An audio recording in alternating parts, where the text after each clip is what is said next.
¿Se acuerda que veníamos estudiando el decálogo de manera exhaustiva y detallada, verdad? ¿Me puedo sacar el listón? ¿Nadie tiene problema con sacar el listón? No. Ah, estamos en casa, somos toda familia, ¿no? No hay ninguna visita, no. Yo soy muy respetuoso hasta en el púlpito, no me gusta estar así muy escort, pero la verdad es que estoy un poquito más. Que mi corbata no lo distraiga. Amén. Por eso los reformados usan toga. Cuando se vaya a la iglesia presbiteriana, ellos usan toga para que la vestimenta del pastor quede oculta y nada de lo que el pastor tenga llame la atención a la iglesia. Si no lo sabía, hoy día le doy ese dato. Pero no mi corbata, sino que vamos a ir a el séptimo mandamiento. ¿Cuál era el sexto mandamiento? ¿Se recuerdan? Yo confío que se lo fue aprendiendo, memorizando semana tras semana. ¿Cuál era el sexto mandamiento? El sexto, ¿cuál es? ¿Qué lo dijo? No matarás. No matarás. Dijimos que del primero al cuarto al quinto mandamiento tenía que ver directamente el decálogo con Dios y la persona. No tendrá dioses ajenos. De alguna manera, lo que Dios está enseñando del primero al quinto mandamiento es una actividad entre Dios y la persona. Desde el quinto mandamiento en adelante, el decálogo tiene que ver con la vida cotidiana. O sea, con nosotros tratar de vivir de acuerdo a las necesidades y de acuerdo a lo que a nosotros de alguna manera nos exige la ley y la palabra del Señor. Así que por eso es que tenemos en el quinto mandamiento, ¿verdad? Honra a tu padre, honra a tu madre. Ahí ya se abre y se amplía el mandamiento. Luego tenemos no matarás. Hoy día vamos a ver no cometerás adulterio. El próximo domingo vamos a ver no hurtarás. El próximo de arriba no darás falso testimonio. Y el último, ¿cuál es el último mandamiento? No codiciarás. Así que ese va a ser el orden en el cual vamos a estar. Hoy vamos a tener el sexto mandamiento, Éxodo 20:14. ¿Qué dice Éxodo 20:14? Justamente eso, no cometerás adulterio. Las virtudes de la pureza son la base de las relaciones domésticas. Y como la familia es el fundamento de la sociedad humana, la clase de deberes aquí implicados son apoyados solo por aquellos que preservan la existencia del hombre.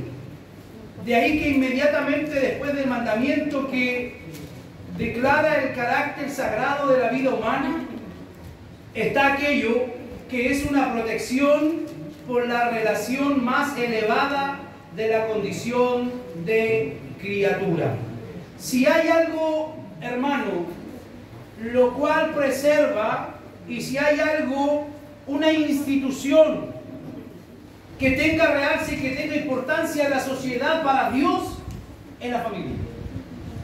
Si hay una sociedad importante para Dios, ¿verdad? De alguna manera es la familia. Y todo lo que tenga que ver con la familia, siempre Dios ha de estar protegiendo. Y es por eso que Dios en su palabra nos enseña este mandamiento como parte de este decálogo: no cometerás adulterio. Porque el hecho de cometer adulterio es un atentado directo hacia la vida familiar.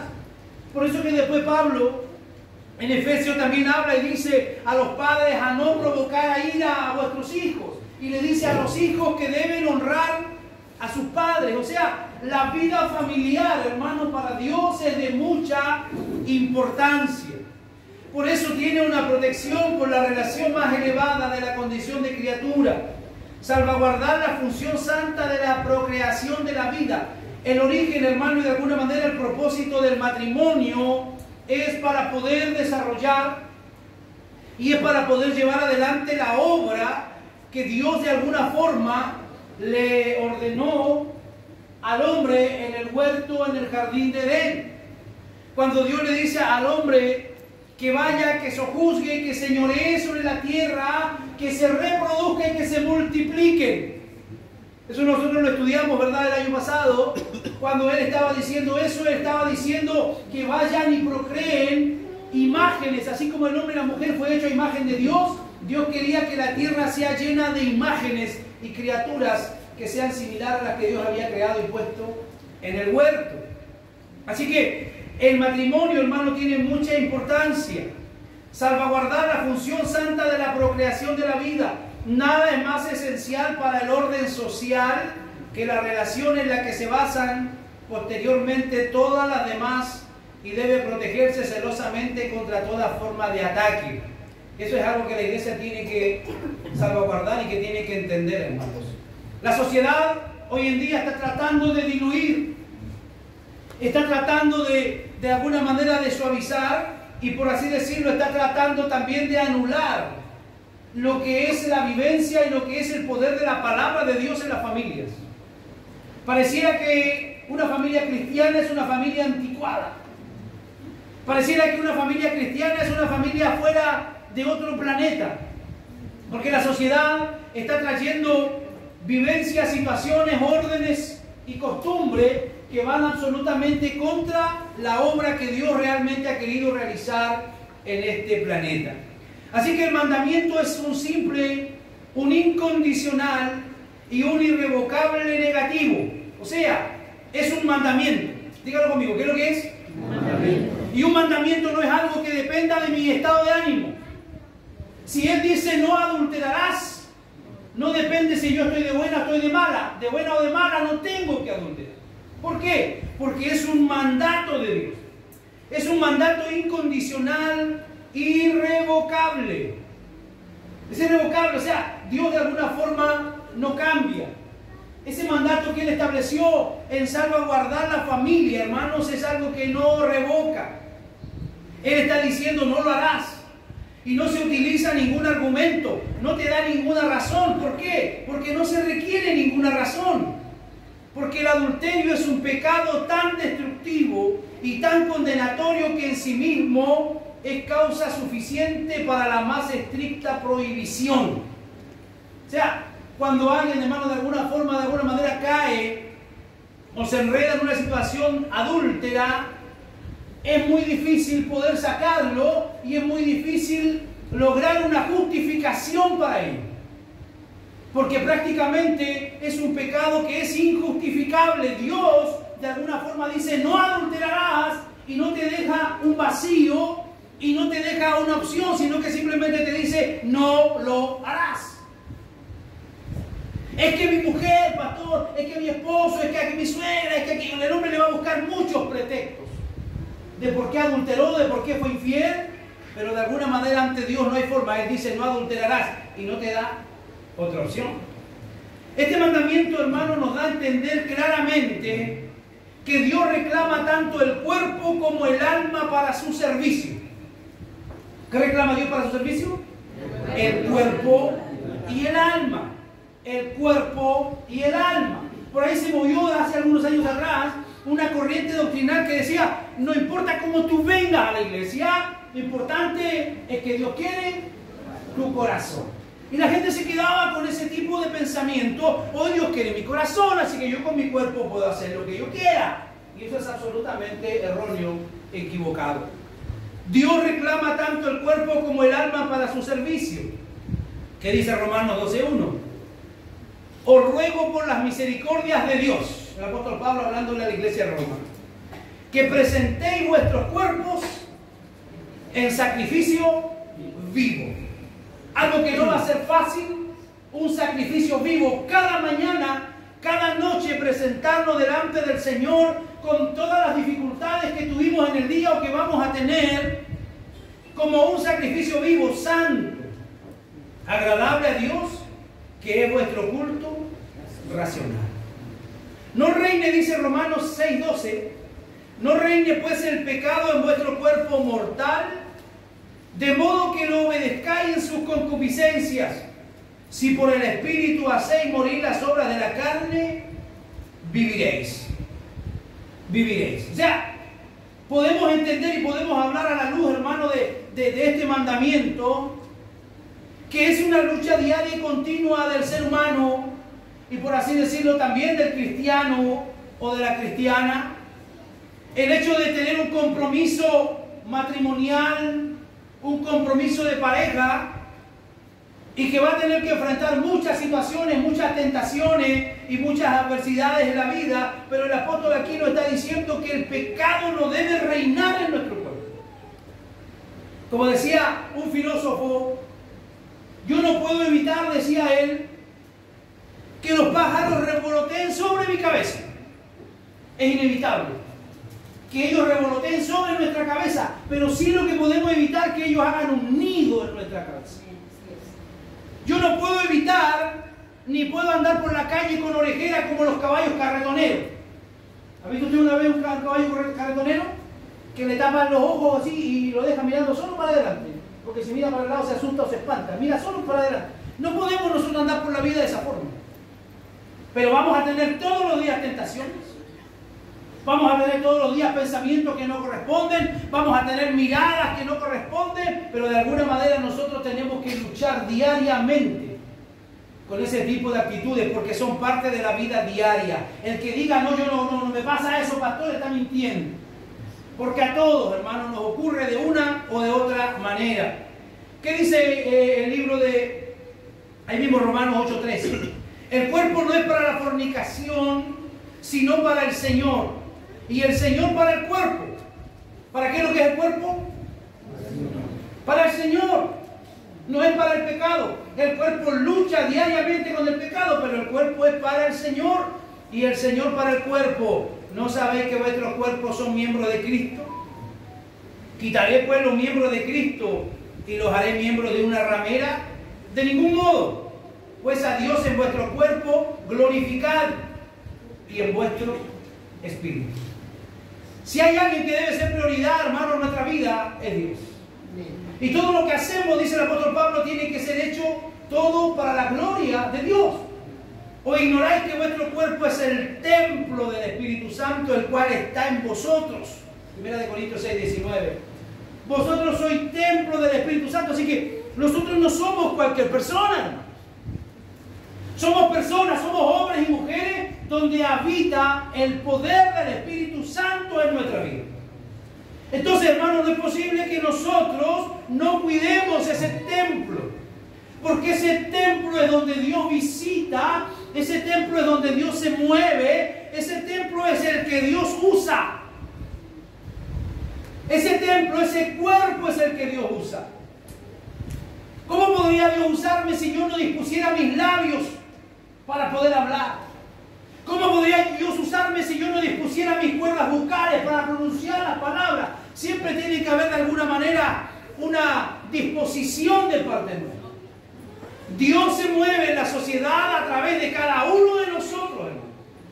El pecado no avanza porque hay una iglesia que está orando, porque hay una iglesia que está predicando y de alguna manera se frena la maldad. ¿Usted se imagina lo que sería la sociedad si no estuviera la iglesia? Si nosotros no estuviéramos en todos los estamentos donde marcamos presencia, sería terrible.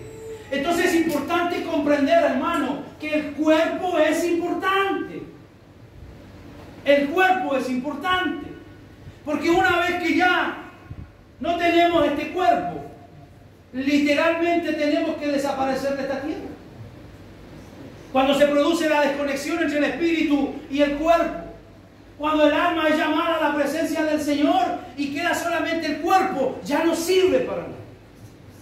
Tiene que desaparecer, tiene que irse de la faz de la tierra, porque para que estemos en esta tierra necesitamos un cuerpo físico. Todo espíritu que anda por ahí revoloteando anda de manera ilegal, porque la tierra es un planeta para gente con cuerpo de carne y hueso. Entonces es importante, si usted quiere servir al Señor, si usted quiere honrar al Señor, necesita su cuerpo. Necesita su cuerpo físico para realizar la obra del Señor. Si Cristo se indignó cuando vio la casa de Dios, ¿se acuerdan ustedes cuando Cristo vio la casa de su Padre, cuando Jesús aparece ahí? ¿Qué es lo que hace Jesús? ¿Se recuerdan ustedes qué es lo que hace Jesús?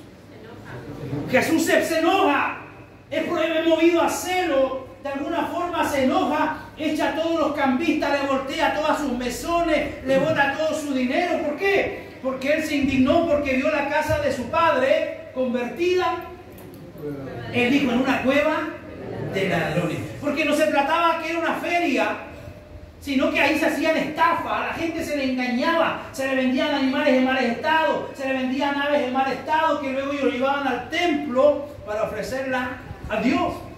Así que Cristo se indignó cuando vio la casa de Dios convertida en una cueva de ladrones. ¿Cuánto le encuentra la razón a Cristo? Dígale a que está a su lado, Cristo tenía razón. Era terrible encontrar la casa del Padre, la casa de Dios convertida en una cueva de ladrones. Pero cuánto más atroz debe ser a los ojos de Dios la iniquidad que degrada el templo del Espíritu Santo en una posilga de inmundicia. Así como Jesús se indignó por la casa de su Padre convertida en un mercado, una cueva de ladrones, muchas veces también provocamos la indignación de Dios, porque en el templo del Espíritu Santo, que es nuestro cuerpo, muchas veces está lleno de inmundicia, se ha convertido en una posilga de inmundicia. Y no hay mucha diferencia entre lo que ocurría en el templo en el tiempo de Jesús con lo que ocurre hoy día dentro de las iglesias también, porque esto no es algo que se ve afuera de la iglesia.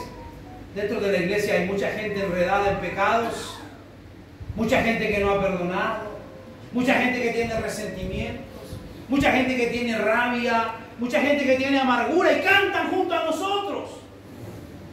Entonces es importante, hermano, que nosotros podamos entender y comprender la importancia de mi cuerpo, el cuidarme, cómo muchas veces las emociones también afectan nuestro cuerpo.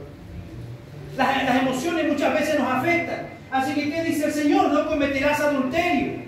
Esta prohibición está diseñada para proteger la santidad del hogar. Porque estrictamente hablando, el adulterio es un crimen que nadie más que una persona casada puede cometer. Siendo fornicación el nombre cuando lo comete una persona soltera. Cuando hablamos de adulterio estamos hablando de una relación extramarital. Cuando hablamos de adulterio estamos hablando de una relación que puede tener una persona en una doble vida, que tiene un compromiso con alguien, un matrimonio, o que de alguna manera está comprometido con otra persona, ¿verdad? Y tienen ese vínculo de matrimonio y uno de ellos comete infidelidad. Esto se llama adulterio. Y fornicación se llama todo tipo de relación que tiene una persona antes de casarse. Antes de casarse. Como aquel con quien tenemos que tratar es inefablemente puro y santo, Él requiere que nos apartemos de toda inmundicia. ¿Qué es lo que quiere el Señor? Que nos apartemos de toda inmundicia. Este mandamiento respeta más especialmente el gobierno de los afectos y las pasiones. Si hay algo, hermano, por lo que luchamos, son los afectos y las pasiones. Las pasiones que muchas veces van y vienen en nuestra vida, en nuestra mente, en nuestro cuerpo. El mantenimiento de nuestra mente y cuerpo es un marco tan casto que nada impuro o inmodesto pueda contaminarnos. Pero esto requiere ¿de qué? Requiere la debida disciplina de aquellas inclinaciones que Dios ha implantado para el crecimiento de la especie humana. Por lo tanto, debemos evitar todo lo que pueda ser una ocasión de este pecado, utilizando todos los medios y métodos adecuados para evitar todas las tentaciones que van a llevarnos al adulterio. Cada uno de nosotros se conoce. Yo no conozco el currículum suyo y tampoco usted conoce el mío. Pero cada uno de nosotros se conoce cuáles son sus fortalezas y cuáles son sus debilidades. Nosotros sabemos cuáles son nuestras fortalezas, sabemos que si el enemigo viene por acá, no va a haber forma de que me entre. Pero sí sabemos que si nos descuidamos por este otro lado, donde antes le hemos fallado al Señor, lo más probable es que el enemigo venga y pueda atacar y entrar por ese lado.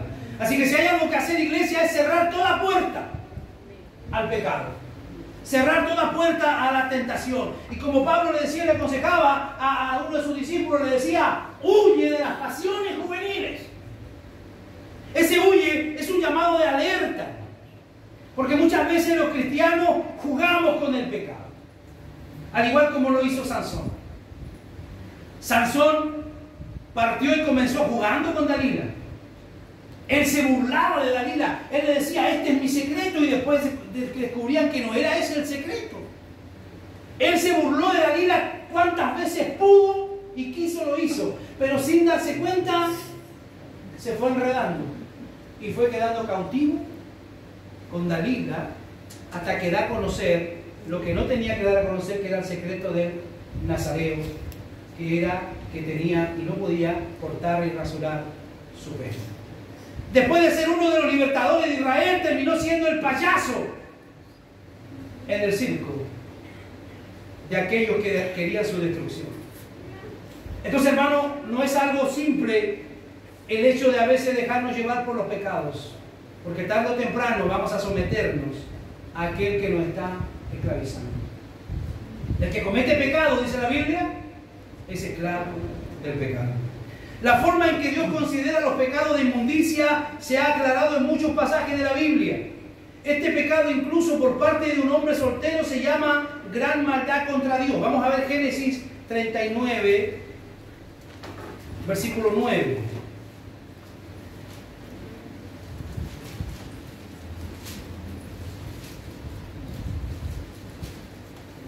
No hay otro mayor que yo en esta casa, y ninguna cosa me ha reservado sino a ti. Por cuanto tú eres su mujer, ¿cómo pues haría yo este mal, este grande mal, y pecaría contra Dios? O sea, no es un error. El adulterar no es un error, como a veces tratan, ¿verdad?, de explicarlo, hacerlo entender. No, cometí un error. No, no es un error, es un pecado. Otros dicen, no, si está enfermo. No, no está enfermo, es pecador. Es pecador. Necesitamos, hermanos, nosotros entender. Entonces, cuánto más imperdonable e intolerable es por parte de una persona casada que tiene un compromiso. El castigo temporal que se le impuso bajo la ley civil de Israel fue nada más y nada menos que la muerte.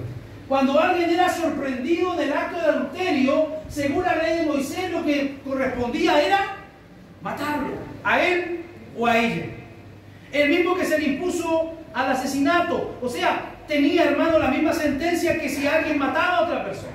Por eso es que Job 31, 11 y 12 lo llama una maldad e iniquidad, un fuego que devoraría hasta el Abadón.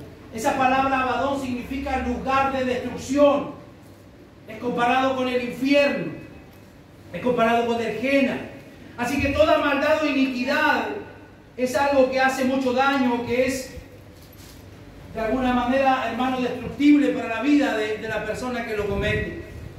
Gran parte de esta maldad se practica en secreto, pero aunque sus autores puedan escapar del juicio del hombre, no escaparán del juicio del cielo. Porque está escrito, Hebreos 13:4, a los fornicarios y a los adúlteros, ¿qué dice? ¿Que no juzgue la iglesia?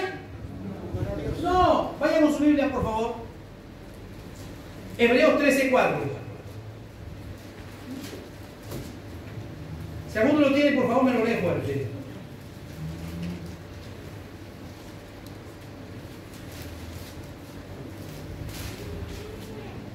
Honroso sea en todos el matrimonio, o sea, que reciba honor, valor, y el lecho sin mancilla, o sea, sin pecado. Pero a los fornicarios y a los adúlteros, ¿quién nos va a juzgar? Dios. O sea, no va a haber una escapatoria. Tarde o temprano Dios ha de juzgar sus vidas.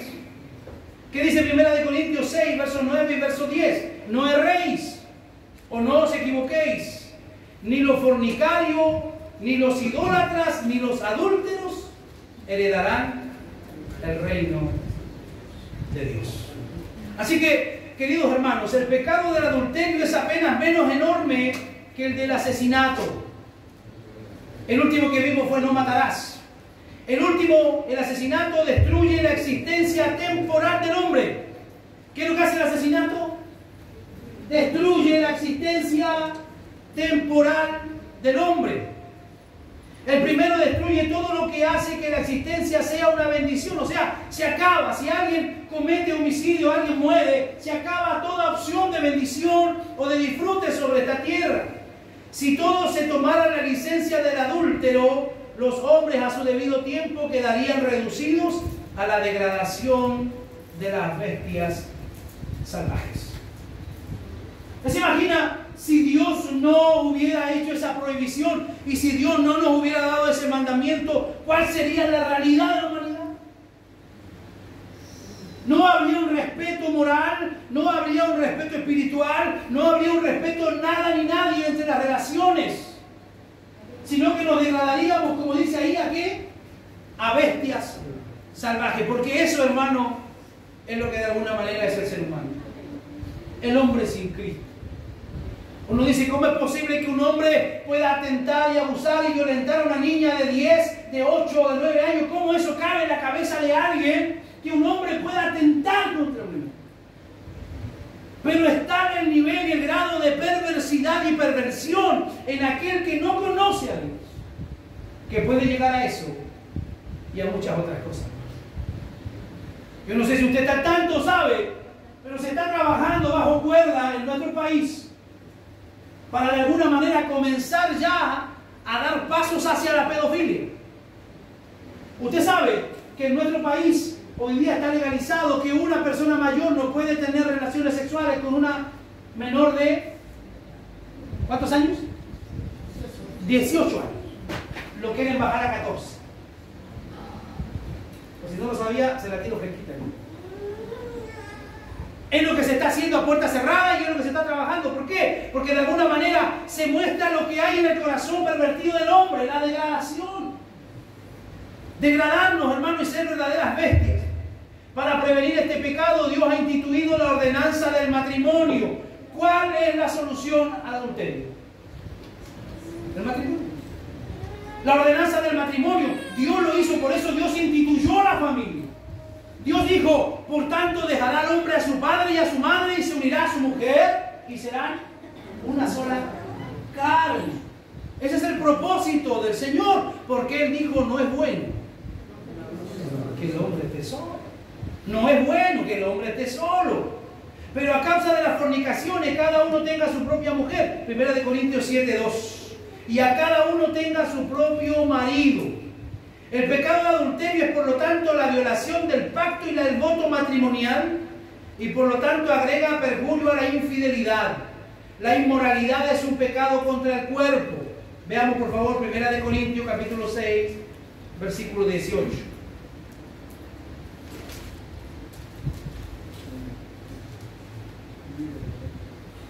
Huir de la fornicación.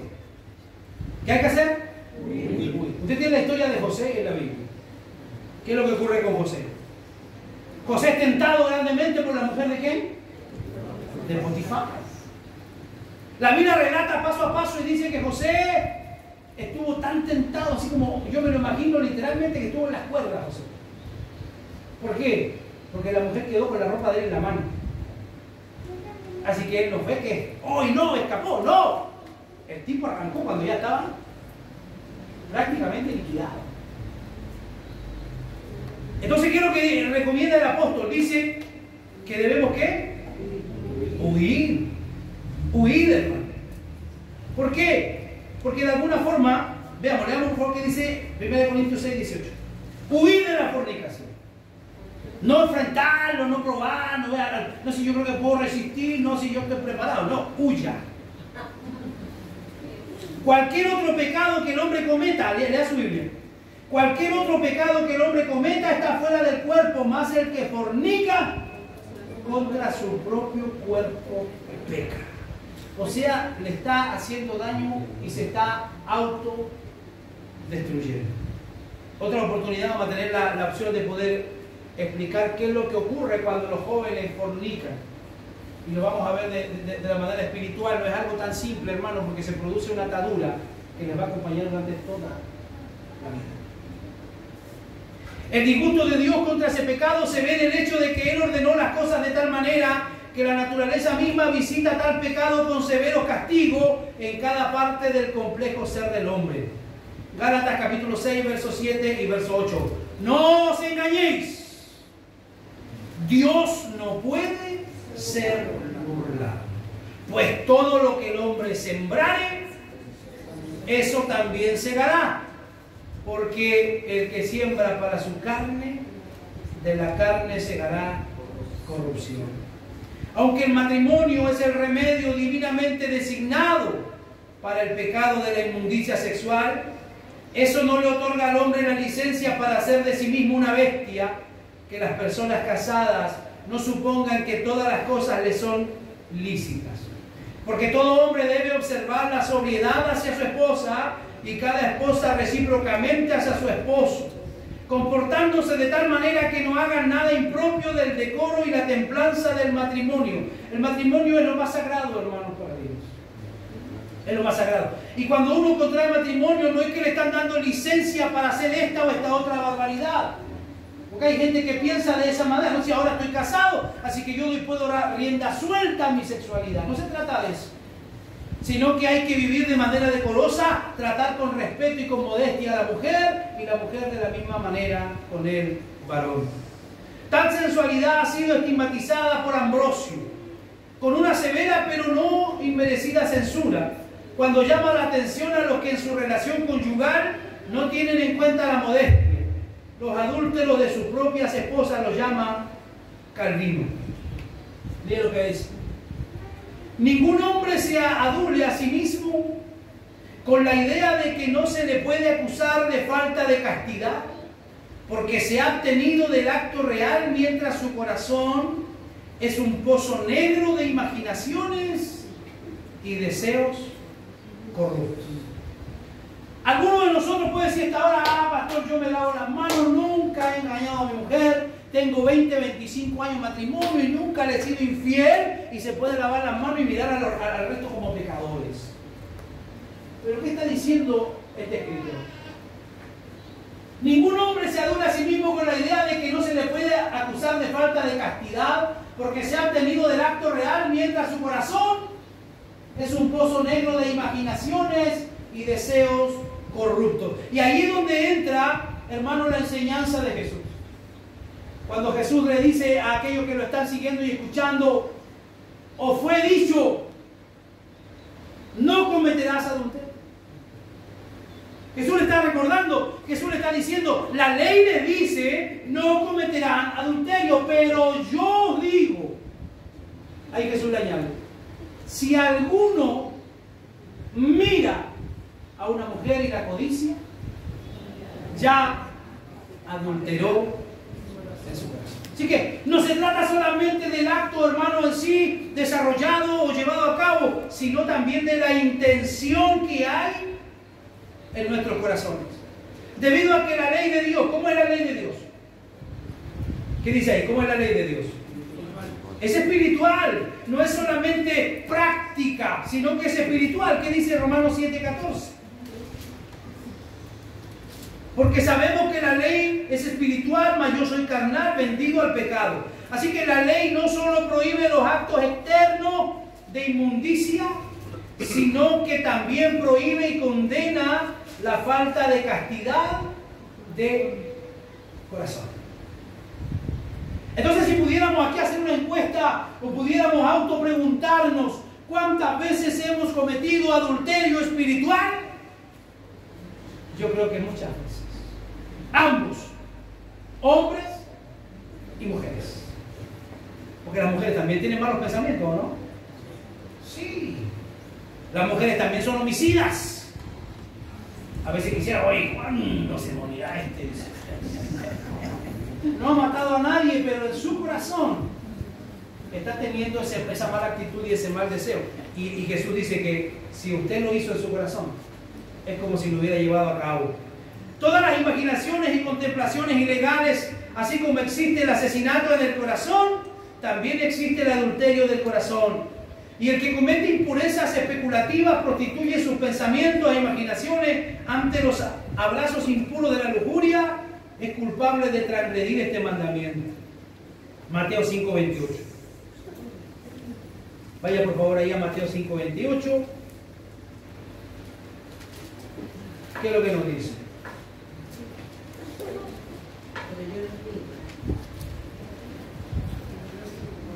Vamos, léalo por favor. Pero yo os digo que cualquiera que mira a una mujer para codiciarla, ya adulteró con ella en su corazón. Cualquiera que mira a una mujer para codiciarla ya adulteró con ella en su corazón. Así que, por tanto, nos encontramos con el apóstol. No se contentó con decir que es mejor que un hombre se case que contamine con una ramera, sino que es mejor casarse que estarse quemando. Vaya a 1 Corintios 7:9. Me recuerdo que ese texto se usaba mucho años atrás, cuando la gente comenzaba a relacionarse en la iglesia, los jóvenes comenzaban a relacionarse, que eso es algo que es inevitable, porque es propio y es parte de su vida y su desarrollo. Entonces decían los pastores viejitos: cásese, hijo.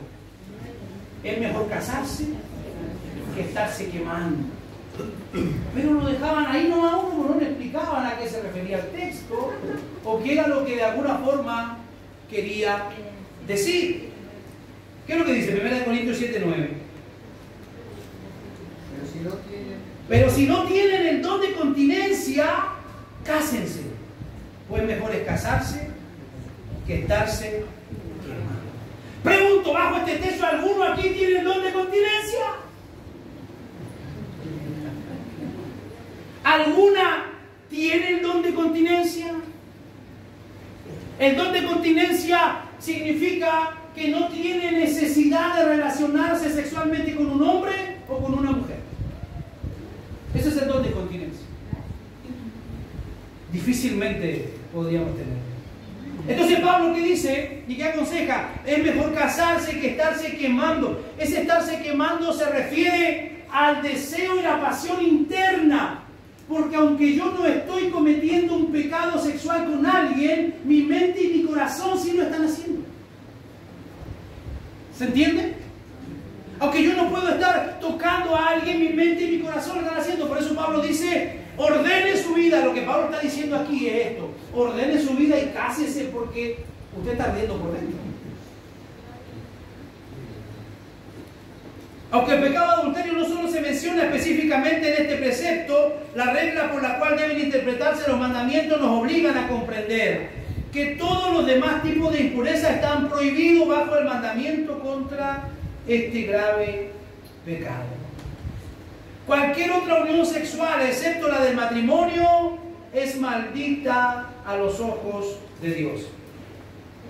Este mandamiento prohíbe todos los grados o inclinaciones al pecado prohibido, como mirar para codiciar. ¿Por qué? Porque su fuerza es: no dañarás la castidad de tu prójimo, ni tentarás a la inmundicia. Y esto requiere que nos abstengamos de la ropa inmodesta, el habla poco delicada, el exceso en la comida y la bebida que excita las pasiones, y todo lo que tenga alguna tendencia a inducir la falta de castidad en nosotros mismos o en los demás. O sea, está hablando de un cristiano que tiene que ser decoroso, de un cristiano que tiene que ser respetuoso, que nos abstengamos de la ropa que es indecorosa. Usted a veces va por la calle y no se explica cómo una mujer logró meterse adentro de ese pantalón. ¿Lo ha visto usted eso? Sí. Dice, ¿cómo se metieron adentro? Tan ajustado, hermano. Y eso se ve también en las iglesias. A mí no me compete lo que hagan allá afuera, a mí me preocupa lo que pasa en la iglesia. Porque esa debe ser nuestra preocupación. Nosotros debemos ser ejemplo, vestirnos con ropa decorosa. Vestirnos de manera decorosa, que no llamemos la atención y que podamos provocar el pensamiento, la susceptibilidad de alguien a través de nuestra vestimenta. No tentarás de alguna manera a tu prójimo, no lo llevarás a la inmundicia, abstenernos de la ropa inmodesta, del habla poco delicada, o sea, del andar hablando siempre en doble sentido. ¿Conoces de gente así? Si no puedes hablar prácticamente con ellos, porque todo lo que tú hablas lo toman y lo hacen en doble sentido. Y a veces uno hasta se incomoda con ese tipo de conversaciones. El exceso en la comida y la bebida que excita las pasiones. El que tuvo alguna vez en su vida problemas con el alcohol, no es bueno que pueda sentarse en una mesa donde le van a servir alcohol. si no tiene dominio propio, si no ha madurado y si no ha resuelto ese problema, y si cree que puede caer por tomarse una copa de vino. Yo he conocido gente que ha estado compartiendo en una cena y por tomarse una copa de vino han caído y han vuelto al pecado del cual salieron.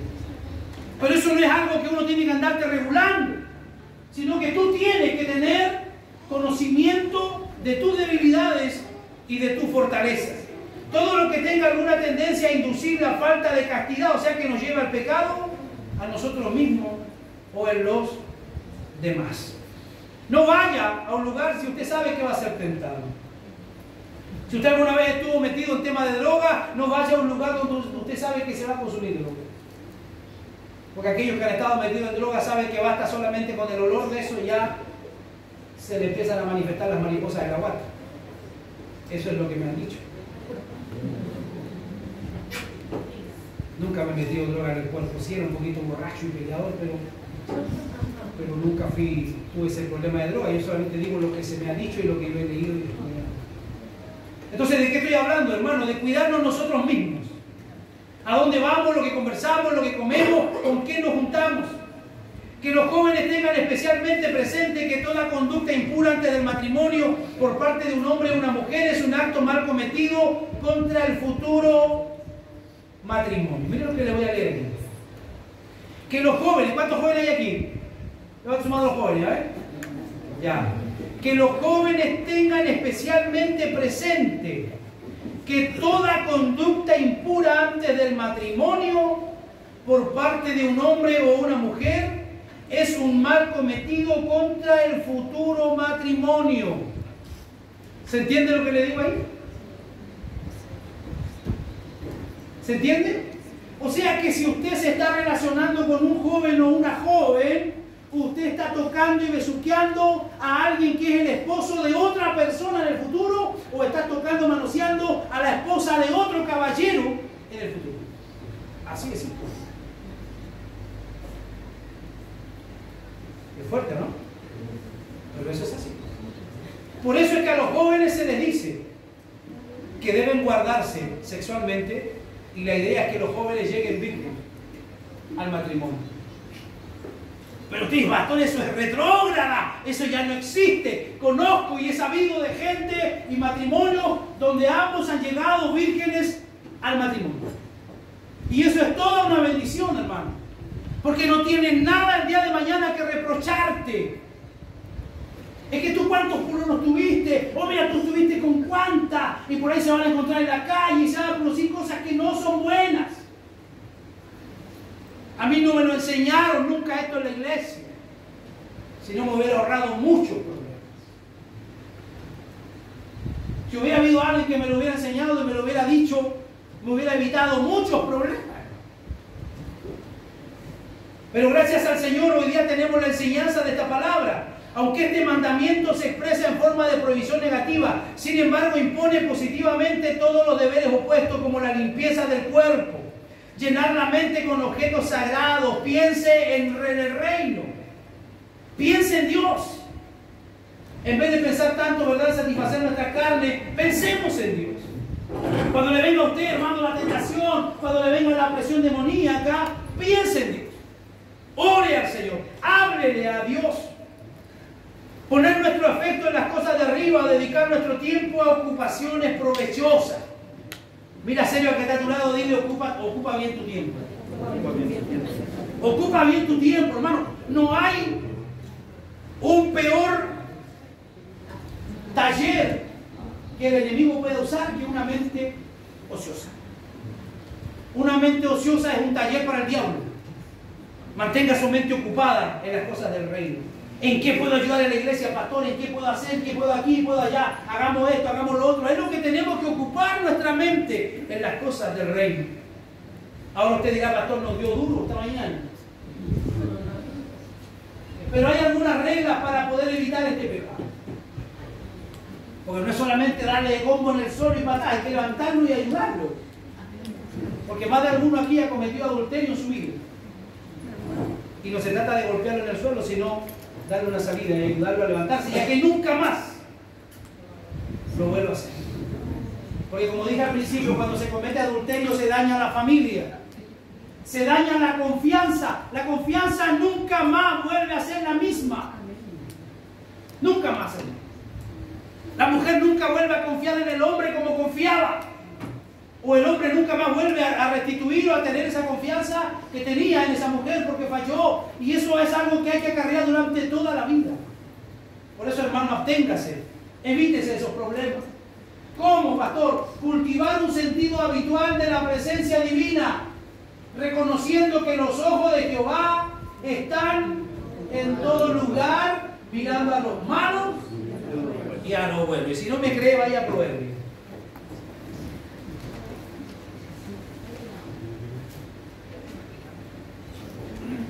Los ojos de Jehová están en todo lugar. ¿Dónde están los ojos de Jehová? Mirando a los malos y a los buenos. Entonces, ¿qué es lo que tenemos que hacer, iglesia? Cultivar un sentido habitual de la presencia divina. Y esto lo expresa muy bien el pastor Sugel en uno de sus libros, donde él habla que estamos nosotros siempre delante de Dios y en presencia de Dios. Ahora mismo estamos aquí desnudos ante la presencia de Dios. Dios conoce hasta lo más profundo de nuestro ser. Pero luego yo me voy a casa y ¿será que salgo de la presencia de Dios? Porque cerramos la puerta de la iglesia, salimos de la presencia de Dios. ¿Dios está solo en la iglesia? No. Donde quiera que vayamos, si la tarde nos vamos a sentar frente a la playa, estamos en presencia de Dios. Si usted se vaya a hacer una siesta toda la tarde, su siesta va a ser en presencia de Dios. Si usted va y se va al baño, está en el baño en presencia de Dios. O sea, el salmista decía, no había un lugar a donde me iré y donde me esconderé de tu presencia. Entonces, la gente, el joven hermano, tiene que entender que no se trata, aquí no me ve el pastor, aquí no me ven los presbíteros, aquí no me ve ningún hermano de la iglesia. No se trata de que lo vea alguien. Usted tiene que entender que Dios lo está viendo todo el tiempo. Y que un día vamos a tener que rendir cuenta. Eso es así. Segundo, vigila estrictamente los sentidos. Estas son las avenidas que en lugar de dejar entrar corrientes agradables para refrescar con demasiada frecuencia, dejan entrar lodo y fango para contaminar el alma. Haga un pacto con sus ojos. Que dice Job capítulo 31, versículo 1. Y es lo que de alguna manera yo llamo dejar puertas abiertas. No se confíe, hermano. Usted sin la ayuda del Señor no le aguanta ni un round al diablo. Ni uno. Ni siquiera te alcanza a poner guardia. Porque no podemos subestimar las maquinaciones que tiene el enemigo. Si nosotros nos mantenemos en pie, como decía la alabanza que cantamos delante, no podría estar de pie si no fuera solo por el poder y la gracia del Señor. ¿Qué dice Job 31, verso 1? Hice pacto con mis ojos. ¿Cómo pues había yo de mirar a una virgen? ¿De qué está hablando? De hacer un compromiso con aquello que vemos. Hoy día, hermanos, hay un gran número, según el índice y se realizó, por ejemplo, para no engañarlos o de alguna manera exagerar, hubo una convención en Estados Unidos donde hubo un movimiento de muchos cristianos en esa convención en una ciudad, y precisamente el hotel donde se albergaron esa gran cantidad de cristianos, esa semana que estuvieron los cristianos fue cuando más se consumió pornografía.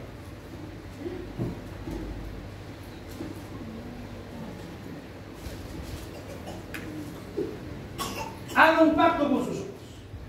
Refrene los oídos contra toda conversación sucia. No lea nada que sea contaminante y cuide sus pensamientos y esfuércese por expulsar rápidamente a los pensamientos malvados. Si no le van a edificar, hermano, no lo deje que estén allí. Expúlselos. Dígale que está a su lado, expulsa tus malos pensamientos. Tercero, practique la sobriedad y la continencia. Aquellos que se entregan a la glotonería y a la embriaguez generalmente encuentran que sus excesos se convierten en lujurias y luego ya se les hace muy difícil salir de esa situación. Ejercítese en un empleo honesto y legal. La ociosidad resulta tan fatal para muchos como la incontinencia para otros. Evite la compañía de los malvados. Allá afuera dicen, dime con quién andas y te diré quién eres. Yo digo, dime cuánto oras y te diré quién eres. Persevere en oración ferviente. Persevere en oración ferviente rogando a Dios que limpie su corazón. Si hay algo que necesitamos, iglesia, limpiar es nuestro corazón. Porque como digo, tal vez no hemos cometido el adulterio físicamente en la práctica, pero muchas veces tenemos malos pensamientos y malas intenciones. ¿Qué dice Santiago capítulo 4, versículo 4? Oh almas adúlteras, ¿no sabéis que la mitad del mundo es enemistad contra Dios? Esto se refiere al pecado del adulterio espiritual. Es el amor del mundo que aleja el corazón de Dios. Los deseos carnales atraen el alma y la alejan de Él. Hay un adulterio espiritual que tiene que ver con todas mis relaciones mundanales o todo lo mundanal que le quita prioridad, tiempo y lugar a Dios. Hay cosas que nos quitan la prioridad que debiera ser Dios. Hay cosas mundanas, hermanos, que nos quitan muchas veces el lugar y la prioridad que Dios debiera tener. Trabajo, por ejemplo. Hobbies, que algunos tienen. Tipo de cosas que desarrollan rutinalmente y que van dejando de lado a Dios y le van robando el tiempo y le van robando de alguna manera lo mejor que usted tiene para entregarle a Dios. Es el amor del mundo que aleja el corazón de Dios. Los deseos carnales atraen el alma y lo alejan a Él de Dios. Hay más que suficiente, hermanos, en Dios. Hay más que suficiente en Dios para satisfacer todas nuestras necesidades. Pero hay grados de este pecado como de tal natural, así como puede haber adulterio físico en el pensamiento y el anhelo que no termina en el acto manifiesto, así el cristiano puede anhelar secretamente el mundo. Yo no sé si a usted le ha pasado que hay situaciones donde se anhela secretamente el mundo. Escuchen lo que le voy a decir. Muchas veces dentro de la iglesia tenemos hermanos y hermanas que fueron llevados a la iglesia desde pequeños, que desarrollaron su adolescencia en la iglesia y que luego fueron jóvenes y estudiaron, Dios los bendijo, se casaron y siguen en la iglesia y que nunca han conocido una discoteca y que nunca han conocido un pub. Y en el caso de los varones, que no han conocido muchos otros lugares. Y eso a veces está en el corazón y está esa intención en el corazón de querer conocer esos lugares porque nunca los conoció y porque nunca los visitó. Eso también muchas veces se convierte en un adulterio espiritual. Dios es suficiente para todo lo que necesitamos. Si usted quiere felicidad, búsquelo en Dios. Si usted quiere sentir la plenitud en su vida, si siente que hay algo que le falta, búsquelo en Dios. Pastor, mi esposo no es cariñoso. Pastor, mi esposa no es cariñosa. Busque la ayuda en Dios y usted va a ver que Dios va a suplir esa necesidad que usted tiene. Pero no vaya allá afuera al mundo y no vaya a buscar allá amistades o relaciones que al final le van a terminar haciendo daño como le ocurrió a Sansón. Debemos controlar esas inclinaciones. Cuando nuestro corazón se sienta atraído indebidamente por las comodidades y el contentamiento material, Dios es un Dios celoso y nada lo provoca más que cuando preferimos las cosas viles antes que a Él mismo, o que demos a los demás ese afecto o estima que solo a Él le pertenece.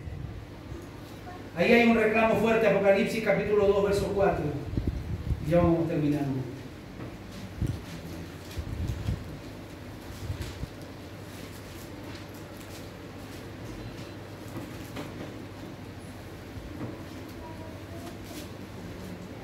para el verso 1. Escríbele al ángel de la iglesia en Efeso. El que tiene las 7 estrellas en su diestra, el que anda en medio de los 7 candeleros de oro, dice esto. Está hablando de Jesús. Yo conozco tus obras. ¿Qué conoce el Señor? Todas. Las buenas y las malas. Yo conozco tus obras y tu arduo trabajo y paciencia, y que no puedes soportar a los malos, y has probado a los que se dicen ser apóstoles y no lo son, y los has hallado mentirosos. O sea, Dios no estaba halagando la iglesia, no, una buena iglesia. Y has sufrido, y has tenido paciencia, y has trabajado arduamente por amor de mi nombre, y no has desmayado. Pero tengo contra ti, ¿qué dice? Que has dejado tu primer amor. Recuerda por tanto de dónde has caído y arrepiéntete y haz las primeras obras, pues si no vendré pronto a ti y quitaré tu candelero de su lugar si no te hubieras arrepentido. Se dice históricamente que la iglesia de Éfeso no hizo caso a este llamado, por tanto sufrió y prácticamente fue liquidada.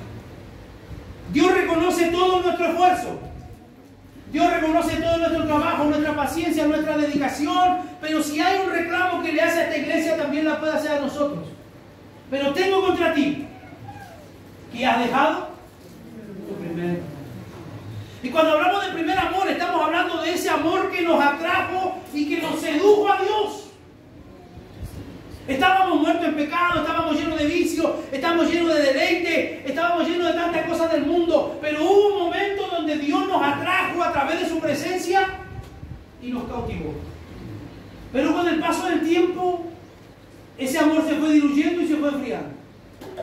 Vi cómo los hermanos se portaban mal, vi que todos los hermanos de la iglesia a veces eran medio falsos, vi que se decía una cosa y se hacía otra, y todo eso fue provocando un alejamiento y un enfriamiento. El Señor dice: arrepiéntete y vuelve a las primeras obras.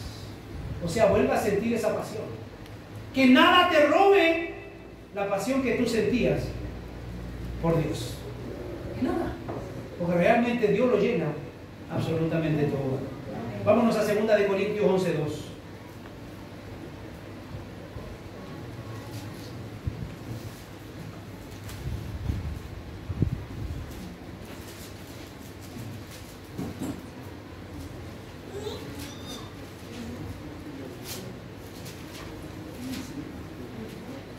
Segunda de Corintios, capítulo 11, versículo 2.